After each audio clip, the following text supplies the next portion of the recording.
বন্ধুরা আজ যে টিউটোরিয়াল ভিডিওটা সেটা হচ্ছে এমএস এক্সেল সম্পর্কিত। এক্সেলের আজকে এই ভিডিওটার মাধ্যমে দেখে নেব, ধরুন আমাদের কাছে কোনো রকম ডেটা রয়েছে আর তার ঠিক চার্ট আমরা এরমভাবে তৈরি করে রেখেছি, কিন্তু যখনই আমরা কি করব, ধরুন এই ডেটাটাকে আমরা যদি হাইড করে দিই, ধরুন এখান থেকে আমি হাইড করে দিচ্ছি, তখনই দেখবেন আমাদের কিন্তু এই চার্টটাও চলে যাচ্ছে। তো আমরা এই ভিডিওটার মাধ্যমে শিখে নেব আমাদের ডেটাটাকে হাইড করে দেবো কিন্তু চার্টটা আমাদের রয়ে যাবে।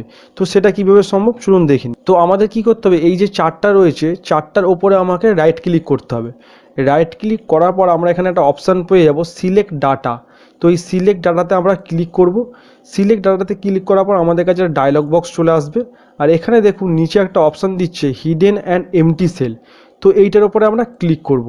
হিডেন অ্যান্ড এমটি সেলের উপর ক্লিক করার সঙ্গে সঙ্গে আমাদের কাছে একটা ডায়লগ বক্স চলে এলো, আর এখানে দেখুন একটা অপশান রয়েছে show data in hidden rho and কলম। এটা দেখুন আনচেক হয়ে আছে, এটাকে আমরা টিক করে দেবো। টিক করে দেওয়ার পর ওকে করে দেবো। ওকে করে দেওয়ার পর আবার একটা এখান থেকে ওকে করে দেবো। ওকে করে দেওয়ার পর আমাদের কাজ শেষ। এবার দেখুন আমরা যদি এখান থেকে ডাটাটাকে হাইড করে দিই, তো দেখুন আমাদের কিন্তু চার্টটা রয়ে যাচ্ছে, চার্টটা কিন্তু আর আগের মতো হাইড হয়ে যাচ্ছে না। তো এটাই হচ্ছে বন্ধুরা আজকের ছোট্ট একটা ট্রিক। ভিডিওটা কেমন লাগলো অবশ্যই কমেন্ট করে জানাবেন। ভিডিওটা ভালো লাগলে অবশ্যই বন্ধুবান্ধবদের মাঝে শেয়ার করে দেবেন, আর এরকমই ভিডিও পাওয়ার জন্য অবশ্যই চ্যানেলটা সাবস্ক্রাইব করে নেবেন। দেখা হবে পরবর্তী ভিডিও। ততক্ষণ পর্যন্ত ভালো থাকুন, সুস্থ থাকুন, ধন্যবাদ।